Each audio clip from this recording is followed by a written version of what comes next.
Good morning. Doing another video here. We're going to do current events today. I've just got a couple show notes. It's going to be tough to try and read my own my own writing. Um, I've got I've got it in like a shorthand, but it's my shorthand, and it's pretty difficult. Okay. I'm up at the lake too, so I don't know how good my reception is going to be and everything. But okay. So first off the bat, I want to talk about this particular video. You can go find this at Michael J 5326 on Rumble, and it's not playing for me. So, but I just wanted to show this to you. And here the first comment talks about, "I live in Maine. It's a captured state." I've been talking about this for years. Relieved to hear Juan talking about the state and the mobster Bush family. Well, at Kenny Bunkport. Okay, so it's very interesting. I was actually up here talking with a couple of patriots yesterday, and she just happened to mention, one of the gals just happened to mention Kenny Bunkport, and I was like, Kenny Bunkport, in relationship to the Bushes, and I said, oh, that's in Maine.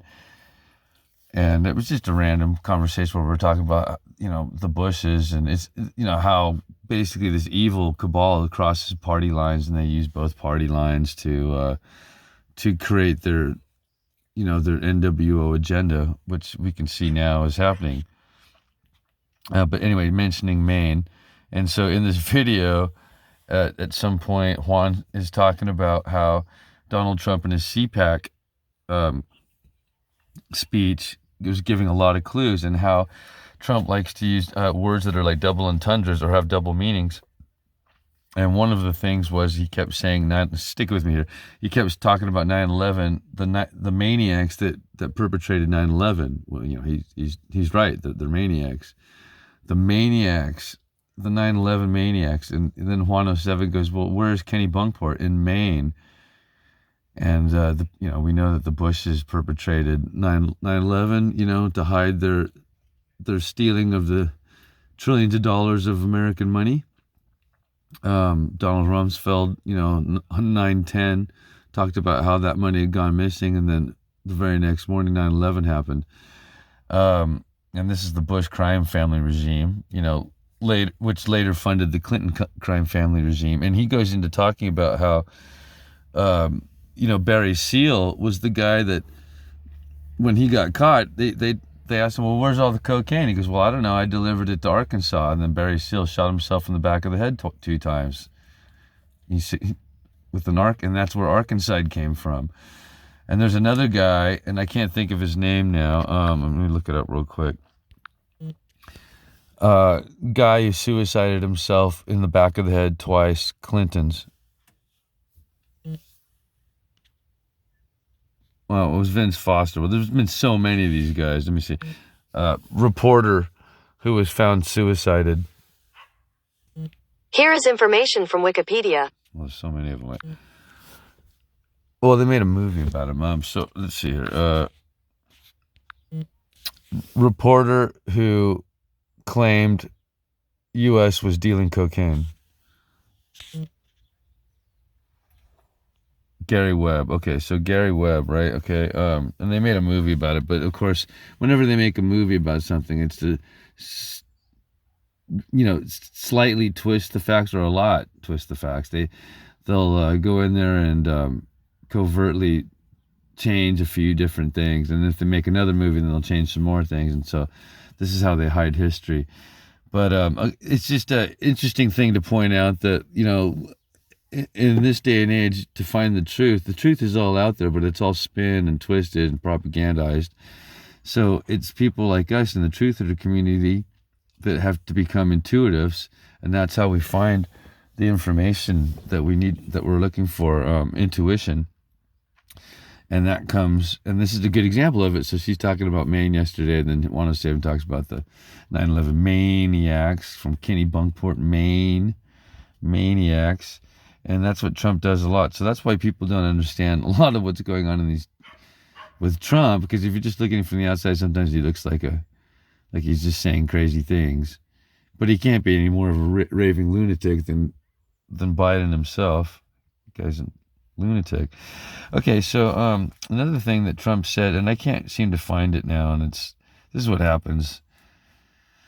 It's like a dream. It just you can't quite remember exactly what you need to. But I can tell you that Trump said something. He was mentioning he wasn't talking about the anchor babies, although that's a good point. But it was in relationship to Rio Grande. He was talking about how something from from the shores of something to the shores of the Rio Grande, and then he said something strange. It was something like but it alluded to a raid. Some and then 3 days later the FBI raided his house. So I'm pretty sure that Trump knew all about this. So we're going to get into that a little bit right now. So the other thing that in the CPAC speech was that he actually mentioned Satanism, how the MS-13 had killed a 14-year-old girl in a satanic ritual, he says. Now that is the second time that Satanism has been brought up, and the mainstream media, although they're not allowed to mention it, if you just look at all their imagery, it's all satanic. So they're not at the point yet where they can openly talk about Satanism. So the fact that Donald Trump is mentioning it, the first time they asked him, your whole movement is based around that you're trying to save the world from a satanic, cabal. Would that be so bad? Was his response. So he's not denying that, although he didn't actually say it. This time he actually said it. So they're slowly tiptoeing. This is what the left used to do, what David Icke called the tiptoe to totalitarianism. So the right likes to push the NWO, the rhinos would push the NWO agenda very clearly and very overtly, like the Bush family crime syndicate. Then when they got out of power, after they served their 2 terms and then got the son in and then did 9/11 and basically destroying the world because they're freaking Nazis, the Schur family. That's what they really are. They're agents. And so that's the job of the rhino left, or the rhino right, the red, the Republicans. And then so that would piss everybody off. And so, hey, we got to stop this government, right? So everybody becomes liberals now, or so they think. They start voting for the Democrats. So the left side is the tiptoe to totalitarianism. It's all supposed to be good and bleeding hearts. We're doing this for the benefit of humanity, and everybody's going to be equal. And it's a soft play. They slowly tiptoe you towards everything. And let me just show you what Ayn Rand talks about that. So Ayn Rand, who wrote about John Galt and Atlas Shrugged, which is basically the good people of the world holding the world up. We just got to shrug and get rid of these communists. And this is basically what it is. It's communism. So take a look at what she wrote back then, 57, in relationship to Atlas Shrugged. She wrote, when you see that in order to produce, you need to obtain permission from men who produce nothing, when you see that money is flowing to those who deal not in goods but in favors, corruption, when you see that men get richer by graft and by pull than by work, and your laws don't protect you against them but protect them against you. Well, when you see corruption being rewarded and honesty becoming a self-sacrifice, you may know that your society is doomed. Now, in this book, and I highly recommend, I haven't read it, but go and see the movies at least. Obviously the book will be better. But if you go, the entire book, it revolves around, there's a term for it now. It's called communism, socialism, whatever you want to call it, all isms. They're basically the equalization of everybody through force, basically. I mean, that's the bottom line. It's communism. And so that nobody can succeed. And that's what you see in society today. And in the story, this man had made the best steel, but then they immediately started passing laws and legislations where he couldn't sell his steel at the price that he wanted to pay. Does that sound familiar to industry today? Until the point where they just get rid of it out of your country.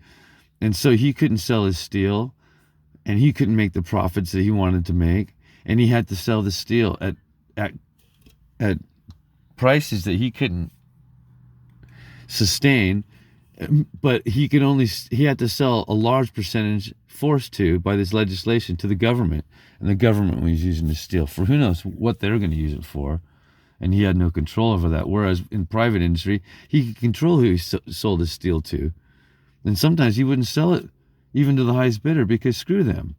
And everyone should have that freedom. That's freedom. And so the rest of the story of this book of Atlas Shrugged is based around Mr. John Galt. Who is John Galt? And the whole Q movement is using this idea because this is exactly, almost word by tick of exactly what's going on in the world today. Because John Galt broke away into a breakaway civilization. And the three hugest factors of this movie and this book that point out, they're like little tiny Easter eggs. They're very vague and they just sort of gloss over it. But these are huge deals. One is the breakaway civilization hid themselves. It doesn't matter where, but it was in a valley, but they were using high technology to do it. In fact, they were using a hologram, an electromagnetic hologram, to cover over their breakaway civilization that was thriving. So isn't that interesting? We know that holograms exist, and basically they can get it to the point now where it's called hard light. So you can't tell the difference between a car sitting there and that's a hologram or a real car. I'm trying to have my friend call in. But let me continue on with these other points in this movie. Is also the fact that they, in this secret breakaway civilization, the entire civilization was based around free energy and given freely. And they actually mention it in the movie, which is rare because this is still an Illuminati-made movie. So that, and it's cheaply and poorly made, but clearly they need to get this message out. And they literally show the device, a device, and there's many devices, but it's a atmospheric free energy device. And if you look and research Tataria is completely based around atmospheric free energy. They had it, we had it. They took it all away from us and charged us for their crappy electricity, their electrical lines, which are basically like electrical fences to house and perimeter and to keep us in and to pen us all in. And and the other big point in this movie of Atlas Shrugged is that their currency was gold. They gave each other gold coins, and that was how they traded, and that was their currency. That was their money. They're completely off the fiat currency, the corrupt system that just created legislation to dumb you down, to bring you back, or as they like to call it, safe or equal. Which again, this is getting into the 1984 George Orwell.